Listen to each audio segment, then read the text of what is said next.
Soy Fernando Díaz Villanueva, hoy es 8 de febrero de 2024 y esto es La Contracrónica.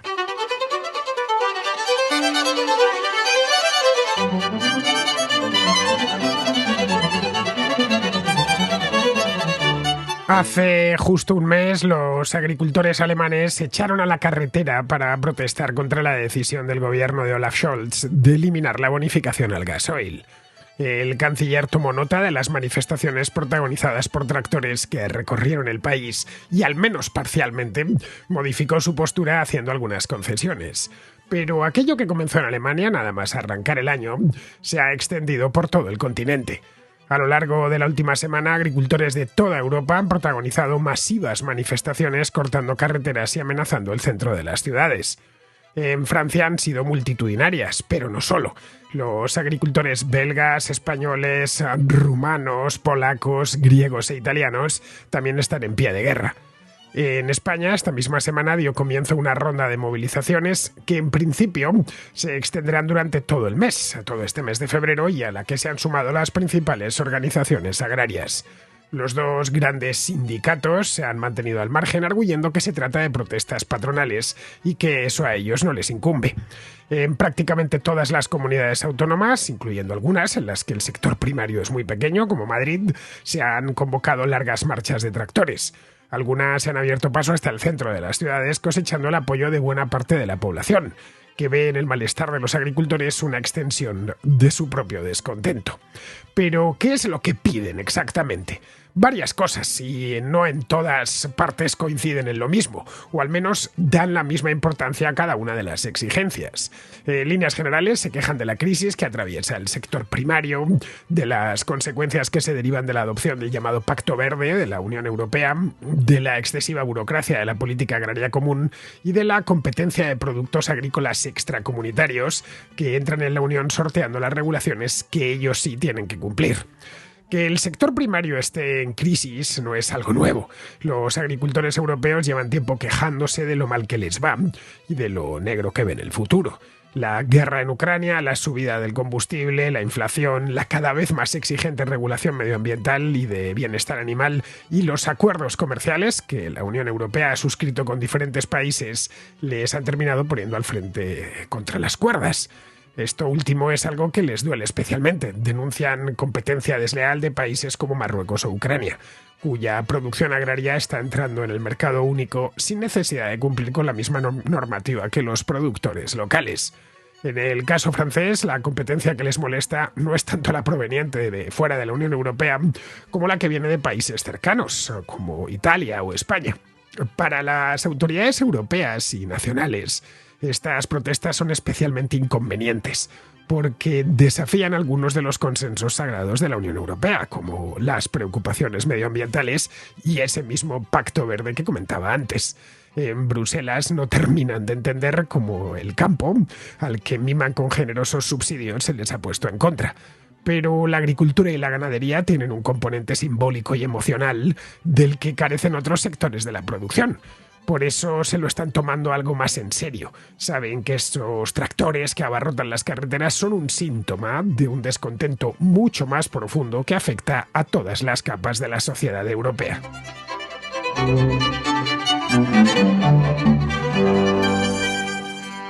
Os hablaba hace un par de semanas, esto fue, lo he ido a buscar en mi web, en diazvillanueva.com, y fue el día 22 de enero, concretamente, sí, justo un par de semanas.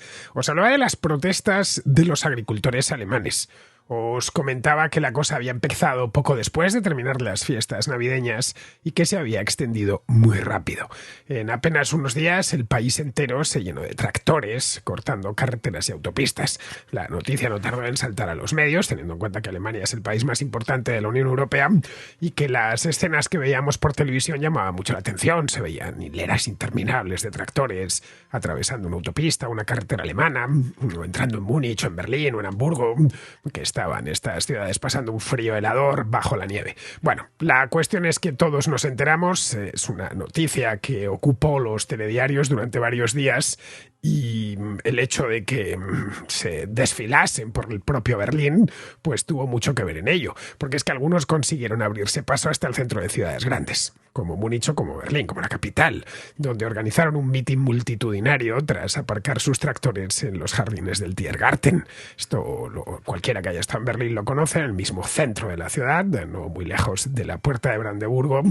Se pusieron los tractores, hay fotografías y vídeos justo al lado de la Siegessäule, la columna de la Victoria, esta que mandó levantar en el siglo XIX el Kaiser Guillermo I para celebrar la victoria sobre Napoleón III y el Segundo Imperio francés. Cuando se inauguró esta columna, es una columna realmente alta, preside todos los jardines y la avenida que atraviesa el Tiergarten. Cuando se inauguró esta columna, los soldados alemanes ocupaban París en aquel momento. Fue a principios de la década de 1870. Esta vez la relación entre ambas ciudades, Berlín y París, se ha mantenido, pero no ha sido tan directa. Hemos visto una ocupación en París, o al menos en las afueras de París, pero no por parte de soldados, sino de agricultores a bordo de sus tractores. La semana pasada y también la anterior, cientos de tractores, llegados desde todo el norte de Francia, tomaron literalmente las carreteras, las autopistas, mejor dicho, acceso a París. Bloquearon estas autopistas, creo que fueron un total de 8, las autopistas de acceso, vamos, y acamparon a media hora del centro. Más allá no pudieron ir, aunque les hubiera gustado. Su idea era hacer lo mismo que los granjeros alemanes, desfilar con sus tractores por los campos elíseos y junto al Arco del Triunfo, pero no lo pudieron hacer porque la policía se lo impidió. Pero tampoco hizo falta. Por toda la geografía francesa empezaron a verse caravanas de tractores que cortaban carreteras y en ocasiones, especialmente en la Francia rural, se metían hasta el centro de las ciudades de provincias, con sus pancartas y haciendo ruido con los tractores, haciendo sonar los claxons, en fin, era todo un espectáculo digno de ser visto. En las fronteras con España y con Italia no se limitaron a protestar. Allí algunos actuaron para mal. Asaltaron algunos camiones provenientes de España que transportaban vino y hortalizas como tomates y arrojaron al suelo su carga. En algún caso, y hay fe en vídeo, hay fe gráfica de ello, arremetieron con el tractor contra el camión. Hay un vídeo que se viralizó la semana pasada en España en el que se podía ver cómo un tractorista francés empujaba un tráiler que llegaba de España cargado de tomates. Le tiraron los tomates y luego, curiosamente, y esto llamaba la atención, los agricultores empezaron a recoger los tomates de las cajas y a llevárselos, entiendo yo, que para su casa. Poco después salieron algunos políticos muy significados y bien conocidos, no solo en Francia, sino también fuera de ella, como la socialista Ségolène Royal. Ségolène Royal hoy no tiene tanto relieve como hace unos años, pero hace 15 años era famosísima. Esta se presentó a las elecciones presidenciales en Francia de 2007. Se presentó contra Nicolas Sarkozy y luego perdió las elecciones, pero bueno, era una persona bien conocida. Es la ex esposa de François Hollande, que luego posteriormente, después de Sarkozy, terminaría convirtiéndose en presidente, aunque eso sí, François Hollande se encargó de casarse con otra mujer, cosa que, como bien sabéis, sucede de vez en cuando en la política francesa. Bien, la cuestión es que Ségolène Royal, una socialista histórica, dio una entrevista por la televisión y en lugar de censurar este tipo de actitud, apoyó a los vándalos, asegurando que España e Italia compiten deslealmente con los agricultores franceses, es lo que decía ella. Bueno, fue incluso algo más lejos, llegó al punto insultante, calificó a los tomates españoles de incomestibles, lo cual chocaba un poco contra lo que habíamos visto en la frontera, esto que os contaba, ¿no? De estos agricultores que habían tirado el camión español y que se llevaban los tomates para casa. No sabemos exactamente para qué se los llevaban, si eran incomestibles. Pero en fin, entró entonces Marine Le Pen, la presidenta de la agrupación nacional, que en Francia cuenta con muchísimo apoyo en el medio rural y que clamó, como era de prever, contra la Unión Europea, reclamando independencia y soberanía agrícola. Es decir, lo que se esperaba de Marine Le Pen. De Ségolène Royal no se esperaba una cosa así de que sorprendiese tanto. La protesta francesa ha sido seguramente la más violenta. Como casi siempre que hay manifestaciones, en Francia suelen devenir violentas. Ya conocéis la mística revolucionaria que tienen nuestros vecinos. Pero la ira del campo no se detuvo en Francia. Es decir, que no se produjo un efecto especular entre Alemania y Francia y viendo que los agricultores alemanes, muy ordenados, eso sí, habían ocupado Berlín, pues ellos querían hacer lo propio con París. Teniendo en cuenta lo que sucedió en la frontera con España, Si hubieran sido tan violentos con el mobiliario urbano, con los automóviles aparcados en las calles de París, entendemos ahora por qué la policía les impidió acceder hasta allí. Pero en los últimos días, las carreteras de media Europa, y cuando digo de media Europa, es media Europa incluso más, se han llenado de tractores. Si echamos un vistazo a los principales periódicos europeos de la última semana, lo que nos encontramos es que aunque la historia que cuentan es local, las fotografías que la acompañan y la historia en sí misma es paneuropea. Da igual que miremos un periódico italiano, francés, alemán, luxemburgués, holandés, belga, griego. Nos encontramos con que en portada iba la foto de los tractores cortando una carretera o desfilando junto a una autopista, y debajo pues ya las historias, cada una en un idioma, contando las causas del descontento de los agricultores. Vamos, que ha sido una cosa realmente... Ha habido una Unión Europea de agricultores enfadados. Hasta ahora ha habido huelgas y manifestaciones en España, en Bélgica, en Italia, en Luxemburgo, en Rumanía, en Grecia.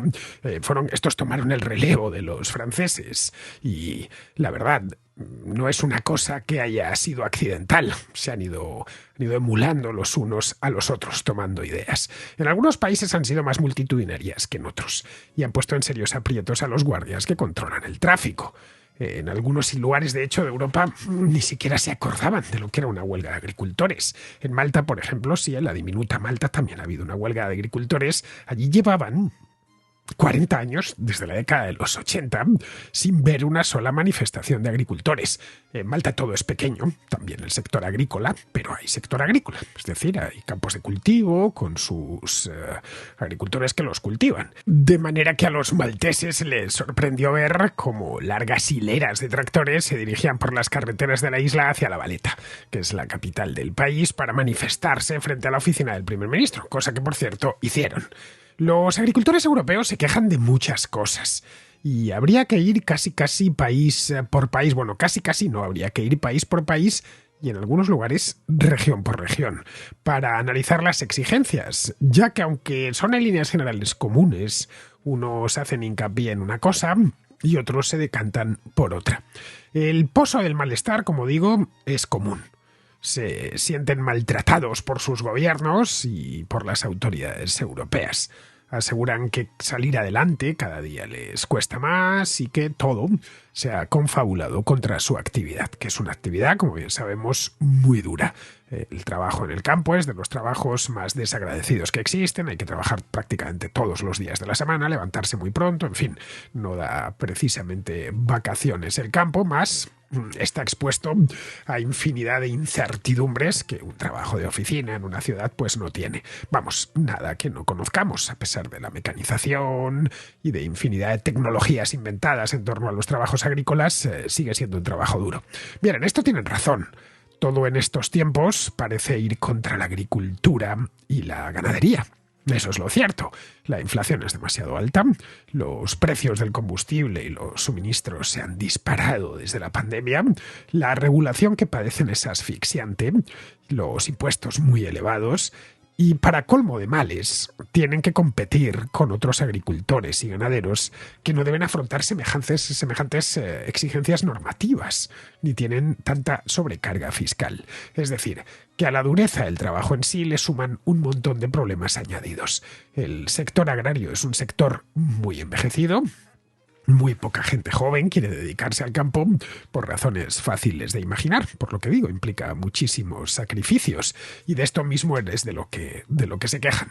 De un montón de cosas que, ojo, también se quejan otras profesiones. La historia de los agricultores, en resumidas cuentas, es algo familiar para cualquier europeo de nuestra época. Porque hacer cualquier negocio en Europa es algo parecido a escalar el Tourmalet, un puerto de montaña, el más duro que os pase por la cabeza. Todos son inconvenientes, todos son trabas, todos son dedos acusadores contra el que emprende y trata de ganarse la vida honradamente. Casi cualquier oficio tiene su listado de agravios y eso es evidente.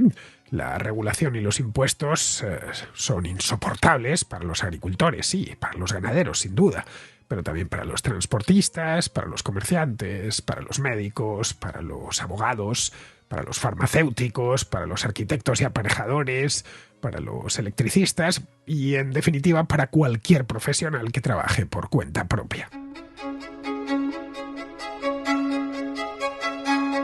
La diferencia con todos estos oficios que acabo de desgranar y que seguro que me he dejado muchísimos es que los agricultores reciben una cantidad muy generosa de subsidios por parte de la administración, o mejor dicho, de las administraciones, para que puedan continuar con su actividad. En el cuatrienio que va de 2023 a 2027, en el que estamos ahora mismo, la Unión Europea regalará al sector con más de 7.000 millones de euros, a los que hay que sumar las ayudas y bonificaciones que reciben de los gobiernos nacionales y también de los gobiernos regionales. Su queja no es tanto esa, aunque eso sí hay algunos que piden todavía más dinero, como el hecho de que cada subsidio viene acompañado de un regalo envenenado. Viene acompañado de un centón de formularios que deben rellenarse con cuidado y de manera precisa. Algo que ha terminado por convertirse en algo parecido a un trabajo a tiempo completo en sí mismo. Es decir, el agricultor, además de tener que hacer su trabajo profesionalmente, tiene que dedicar mucho tiempo a contratar a alguien para que se encargue de hacer esto, hacer todo este papeleo. El político, ya sea el comunitario, o el nacional, o el regional, les da dinero con una mano, pero con la otra se arroga la autoridad de definir cómo tienen que ser y cómo han de funcionar sus explotaciones agrarias. Les exige, por ejemplo, dejar terrenos en barbecho. Les exige reducir el uso de pesticidas y fertilizantes o emplear los pesticidas y los fertilizantes que ellos les digan. Les obligan ahora a valerse de un cuaderno digital para gestionar sus explotaciones. Esto es un problema, pues, para cualquier agricultor que tenga cierta edad, que ya pueda tener problemas de uso con los ordenadores o con los teléfonos móviles más modernos, pues imaginémonos con un cuaderno digital. Agricultores que están por encima de los 60 o de los 70 años. Pero bueno, esto también se lo van a exigir. Les fijan cuotas de producción y les apremian para cumplir con una normativa medioambiental que cada año que pasa es más y más exigente. En el campo, y esto vale para España y para todos los países de la Unión Europea, está todo reglamentado, hasta las cosas más absurdas e insignificantes, desde el tamaño de los gallineros hasta el tipo de maquinaria que pueden utilizar, pasando por los metros cuadrados que deben de tener los cerdos en los establos y la cantidad de agua al mililitro que hay que suministrarles, o si pueden o no pueden quemar los restos de la cosecha, cuándo pueden hacerlo y cómo tienen que hacerlo. Los que quieren acogerse a los subsidios deben pasar por las horcas caudinas de la administración o de las administraciones. Es decir, que no es un dinero gratis, viene condicionado. Pero esos subsidios no son inmediatos, llegan solo después de largos trámites, no exentos de mil problemas y de una burocracia muy intrincada. Por eso en estas manifestaciones hemos visto, en España y el resto de países, que una de las quejas estrella era la burocracia. Parafraseando a Churchill, a los agricultores europeos les dieron a elegir hace tiempo entre el deshonor y la guerra. Escogieron el deshonor y además han tenido la guerra, están teniendo la guerra. Por deshonor hay que entender alargar la mano para recibir subsidios. Lo bueno no necesita subvenciones. Lo bueno no hay que empujarlo. Como decía Escotado, solo la mentira necesita subsidios. La verdad se impone sola. Lo bueno se abre paso por sí mismo. Y completamente al margen del Estado, o mejor dicho, se abre paso por sí mismo a pesar del Estado, que diría Rodríguez Brown. El hecho es que, a cambio de esas dádivas tapizadas de formularios y de trámites administrativos, los políticos se sienten autorizados para muchas cosas. La primera de ellas es decirles cómo tienen que trabajar, es decir, arrogarse la propiedad indirecta de sus explotaciones, de sus granjas. Pero no solo eso, se sienten autorizados también para llegar a acuerdos comerciales con terceros países, en los que la normativa, o las normativas, las múltiples normativas, tanto las medioambientales como las sanitarias, etc., no son tan exigentes, ni los impuestos, naturalmente, tan altos. Los agricultores, concretamente sucede mucho con los españoles, se quejan de que los tomates de Marruecos o la carne de Sudamérica entran en el mercado europeo con aranceles bajos o inexistentes en algunos casos, lo que les hace imposible competir con ellos. todo el tiempo y los recursos que un agricultor ha invertido en burocracia, en impuestos y en esto que llaman ahora de compliance, de cumplir la normativa, su homólogo marroquí o su homólogo argentino se lo ha ahorrado y puede poner el producto en el mercado, aunque esté mucho más lejos, a un precio infinitamente más atractivo. La relación que estos políticos tienen con el campo y el medio rural, así de forma general, es nula. Es la misma relación que tengo yo, pero yo soy consciente de ella y no intento decirles lo que tienen que hacer, más allá de los estantes del supermercado o la carta de los restaurantes.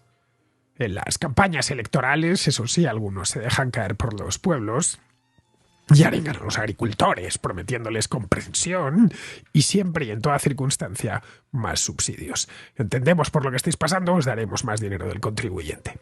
Pero tampoco quieren estos políticos que la comida sea especialmente cara, porque eso les traerá problemas. Así que no ponen pegas en que entren productos agrícolas del extranjero a un precio menor.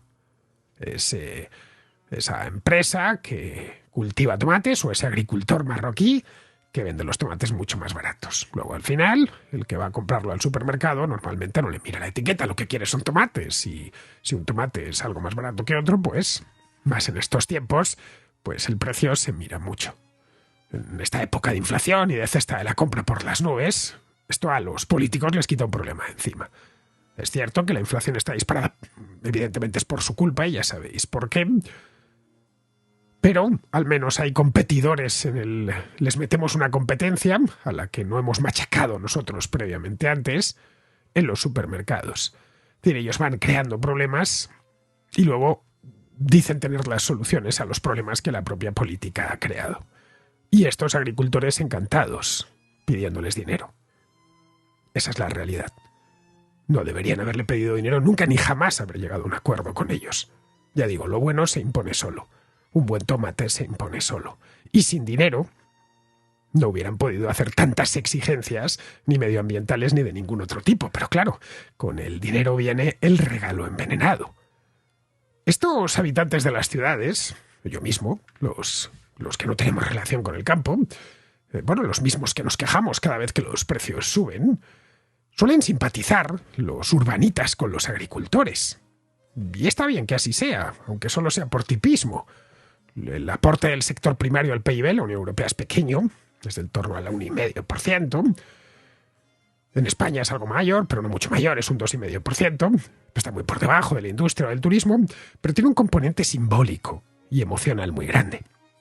La mayor parte de urbanitas, están a solo 2 o 3 generaciones de distancia del campo, que es de donde provienen nuestros antepasados, prácticamente los de todos, antes de que se produjese la gran migración campo-ciudad del siglo XX.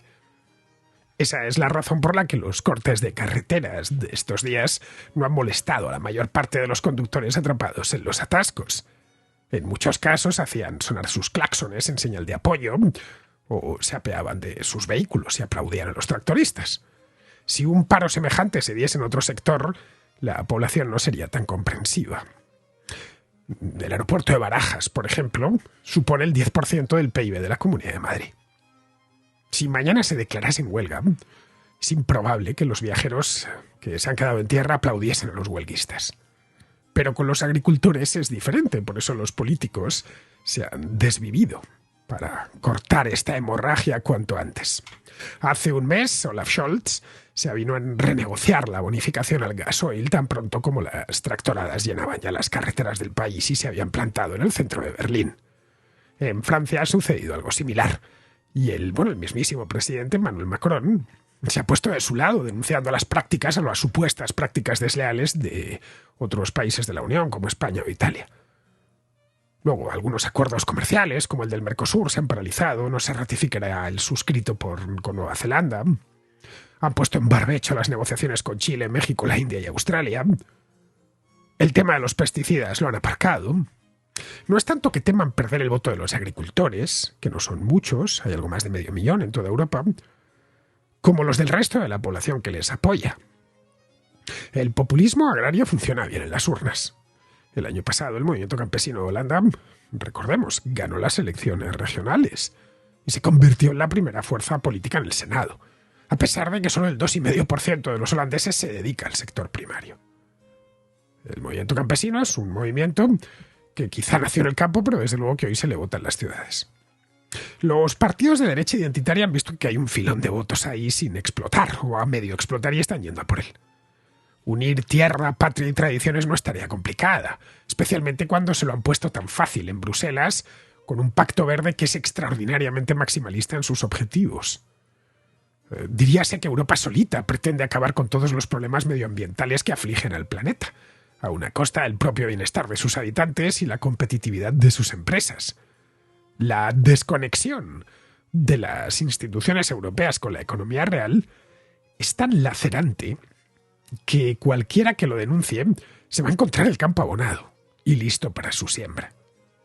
De ahí que todos los partidos, o prácticamente todos los partidos, con excepción de la izquierda ecologista, se están volcando en el apoyo a estos agricultores, que no representan un porcentaje de la población muy elevado, pero que sí lo hacen con respecto al sentir de millones de europeos, que sienten una decepción profunda con las instituciones y quienes las encarnan. Vamos con la contrarréplica. Empezamos con Alejo, que es salvadoreño y que nos habla del triunfo de Nayib Bukele en las elecciones del pasado domingo. Te quería mandar otra perspectiva respecto a la elección en El Salvador. Se está dando un fenómeno bastante curioso. Es muy común esto en los países con regímenes autoritarios. No estoy diciendo que Nayib Bukele sea un dictador, porque no lo estoy diciendo, yo no lo considero actualmente un dictador. Probablemente sí sea un autócrata, el hombre tiene un carácter muy, muy imponente, no le gusta que le lleven la contraria, pero bueno, eso ya es para otros temas, ¿no? En lo personal a mí, él no me agrada como persona, digo. No es que no me agrade, no es que solo no me agrade lo que está haciendo, sino que me parece muy altanero el sujeto. Entonces, pero mira, te voy a poner otro punto de vista. En 2019, cuando Bukele gana la primera elección presidencial, el abstencionismo fue del 48 y pico por ciento, 48% de la población no fue a votar. Esto es algo notorio. No fuimos a votar el 48% de la población. Eh, Curioso que el gobierno se dé tantos halagos a sí mismo respecto a lo buena que está haciendo su gestión y todo, que la mayoría de la gente está encantada, dicen, y todo eso. Sí, claro, y la mayoría de la gente encantada y el abstencionismo sube. En esta elección, la cantidad de votos válidos con el 70% de las actas escrutadas, según el TSE, el Tribunal Supremo Electoral, que es el ente encargado de celebrar las elecciones en El Salvador, los votos válidos rozan los 2 millones. Repito, el 70% de las actas escrutadas, o sea, el 30% que queda serán unos 600,000 votos a repartir entre Bukele y el resto de candidatos, que probablemente Bukele se lleve la gran mayoría de ellos, como ya lo vimos. Entonces, estamos hablando de una probabilidad electoral de que Bukele ha tenido un poco más de 2 millones de salvadoreños que le han votado. La población es de 7 millones. La población habilitada para votar. No estamos hablando de la población del país. Estamos hablando de ciudadanos mayores de 18 años con capacidad de votar. Más de 7 millones de personas. Y que solo te voten 2. Hago énfasis en los votos en el exterior, que han sido una cantidad considerable a favor de Bukele, y eso ha elevado la cifra de popularidad. Pero bueno, Fernando, 5 millones de salvadoreños no han votado a Nayib Bukele. Eso de decir que el 80% de la población lo adoramos, es que yo no fui a votar, mi familia no fue a votar, mi pareja no fue a votar, mi cuñado no fue a votar, mi cuñada sí fue a votar y mi suegra también fue a votar, pero es que dentro de mi entorno un montón de gente no ha ido a votar, no ha apoyado al gobierno. también tomando en cuenta que ese millón y fracción de votos de Bukele, muchos de ellos son funcionarios.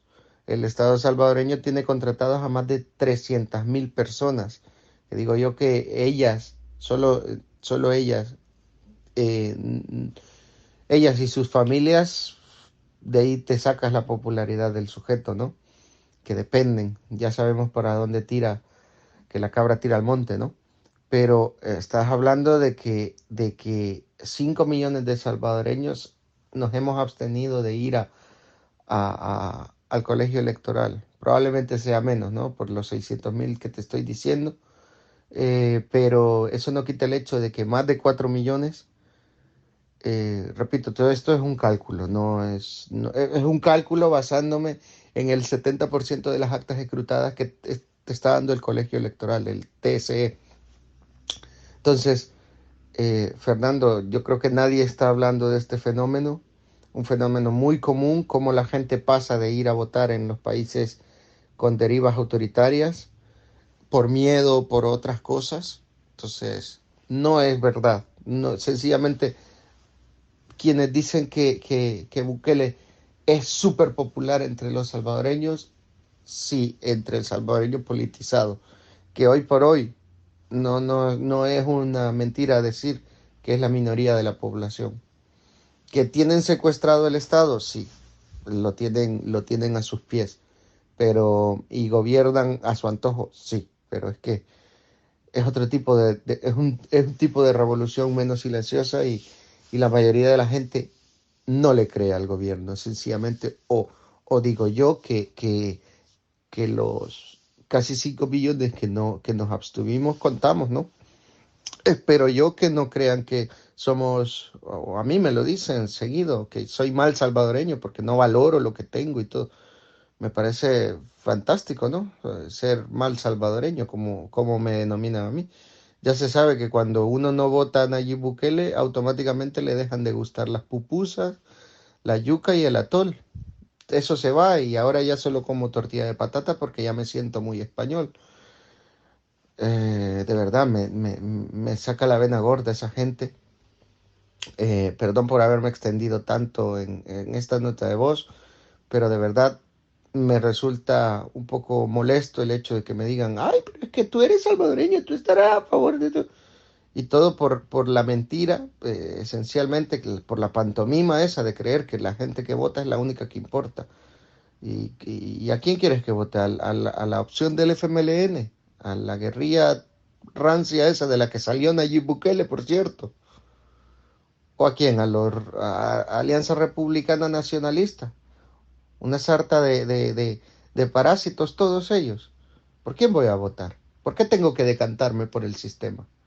¿Por qué no se puede interpretar que los que no votamos es porque no queremos ser partícipes de un sistema corrupto? Pero bueno, Fernando, un saludo y muchas gracias por dedicarle un programa a mi paisito. Pero bueno, un saludo. Bueno, Alejo, a mí también me gustan las pupusas, ¿eh? Especialmente con queso. El atol también me gusta, así calentito, con su barra de canela para removerlo. Y ojo, no soy salvadoreño, ¿eh? Eso de identificar los gustos culinarios con la nacionalidad es algo que nunca he entendido. A ver, yo soy hijo, nieto y bisnieto de madrileños, pero no me gustan los callos. De hecho, me horrorizan. Pero ya ves tú, me gusta mucho el atol o los ceviches peruanos. No permitas que te coman la moral con eso que empiezan siempre por lo de la comida y al final tienes que tener los gustos que te digan los nacionalistas. Bien, yendo al tema en cuestión, el problema de la abstención, Alejo, es que es muy difícil de interpretar. El abstencionista es el tipo que no va a votar. Y hasta ahí, ya. Y sé lo que me digo porque formo parte de esos abstencionistas. Luego cada abstencionista tiene sus propias razones. Los hay que no votan porque no les interesa lo más mínimo y ese día prefieren ir a hacer otra cosa, como subir a la montaña o irse a la playa o quedarse en casa viendo la televisión, qué sé yo. Otros que no votan porque estaban de viaje y no han hecho el trámite para votar por correo. Otros no votan porque ninguno de los candidatos les gusta mucho y no están especialmente motivados. Otros porque el candidato que querían votar no se presenta y es ese o ninguno. Otros porque no están de acuerdo con el sistema democrático o con el sistema en cuestión que impera en ese país y consideran que la abstención supone una enmienda a la totalidad del sistema mismo. Es decir, que la abstención no responde a una causa única, sino a muchas, de que sea tan difícil de interpretar. Cuando la abstención es muy elevada, eso sí, y sobre todo de golpe, hay algo que nos está diciendo esa abstención. Ese algo puede ser simplemente que la población no está especialmente movilizada desde el punto de vista político. En todos los países la participación marca máximos, la participación electoral. Marca máximos cuando hay mucha politización en el ambiente y marca mínimos cuando las cosas van más o menos bien. Piensa que para mucha gente la política es un asunto que no le preocupa demasiado o no les preocupa absolutamente nada. Salvo que haya problemas muy serios como, no sé, una crisis económica o mucha agitación política o hay un golpe de Estado o algo así. Entonces, bueno, o hay una guerra, algo muy gordo. De hecho, la abstención por regla general suele indicar eso. Suele indicar que no pasa nada grave y que el ciudadano medio pues no se ve en la obligación de votar porque tanto unos como otros no cambiarán nada sustantivo.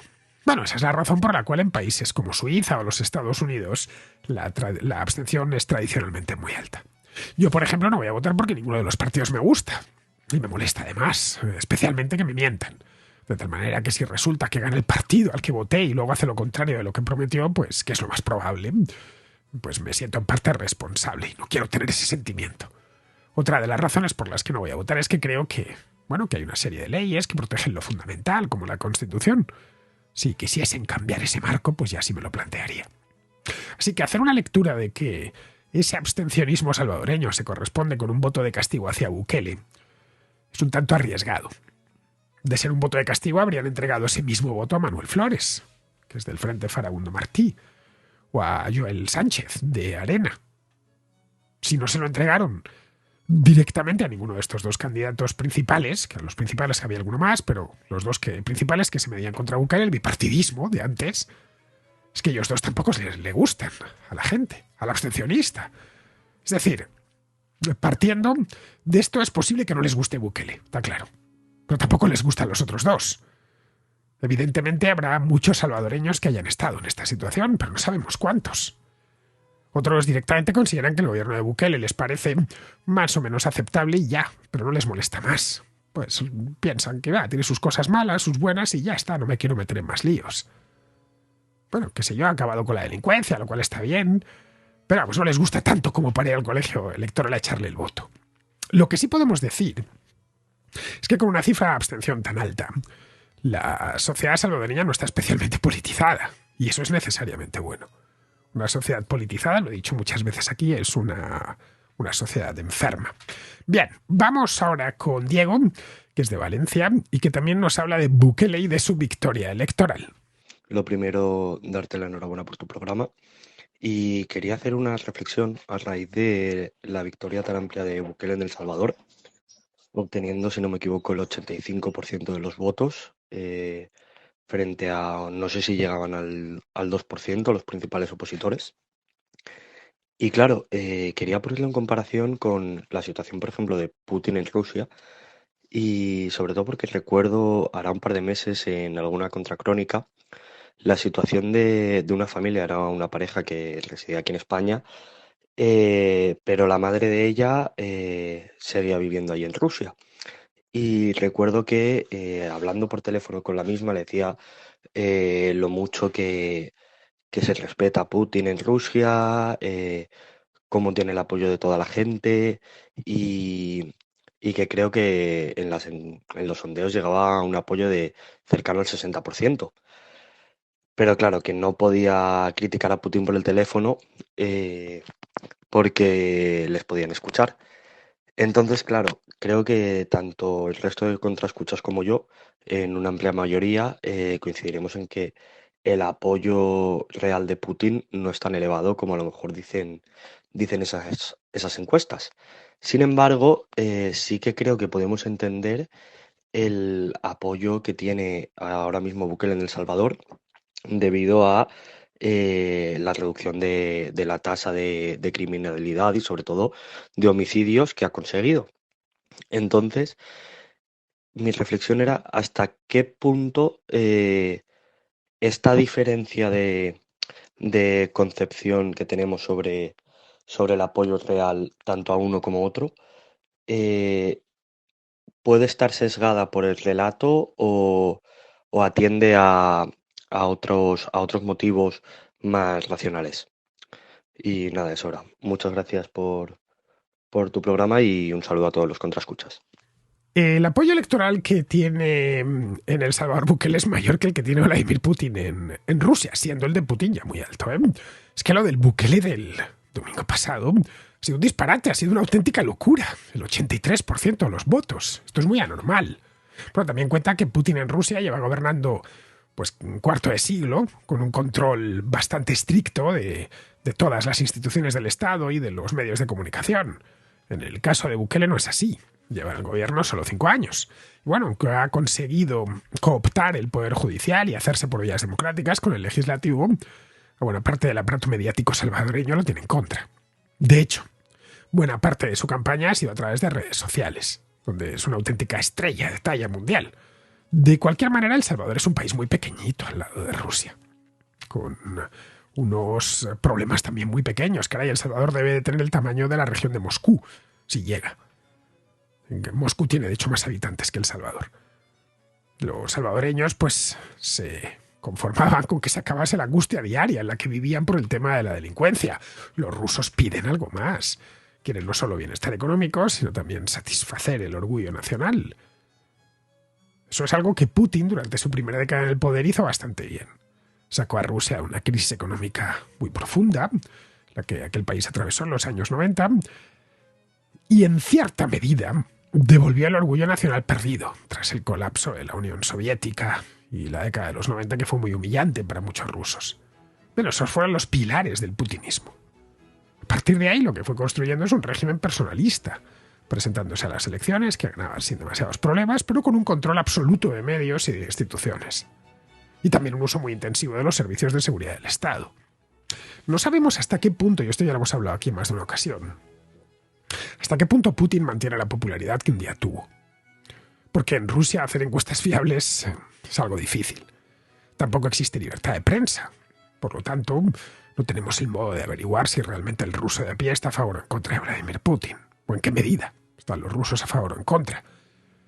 Todo indica que muchos rusos siguen apoyándole, y que otros permanecen callados por la cuenta que les trae, que le apoyan de boquilla pero nada más. Ahora bien, ese malestar no es lo suficientemente intenso, ni está lo suficientemente extendido como para que de ahí se deriven protestas masivas contra el gobierno. O sea, las protestas en Rusia en el pasado fueron reprimidas con mucha dureza. Y es natural que los propios rusos, que no estén de acuerdo con Putin, se lo piensen muy mucho antes de ponerse en marcha en la calle. Bien, pues vamos a ir terminando, queridos amigos. Vamos con Pizarro, que nos habla de esa navaja por la que camina Joe Biden en Oriente Medio. Los fracasos estadounidenses en Irak y Afganistán, incluyendo la espantada de Kabul que protagonizó precisamente José, tienen convencidos a todos de que una escalada no es una amenaza real, se les haga lo que se les haga a las tropas de Estados Unidos. Con esta debilidad ganada a pulso, tiene José que bailar en esta región que le distrae de su principal asunto internacional, China. Niñatos escupiendo a un tigre enjaulado tras ver todos cómo la llave se perdía por la alcantarilla. Un cordial saludo de Pizarro. Y hasta aquí llega la contracrónica, una contracrónica que me habíais pedido muchos por correo a lo largo de los últimos días y que ya os dije que llegaría esta misma semana porque la cosa se había extendido por toda Europa, esto de las protestas de los agricultores. Bien, pues con esto vamos a despedirnos, pero a despedirnos hasta dentro de poco, hasta mañana. Hoy es 8, pues mañana será 9, hasta el día 9. Hasta mañana.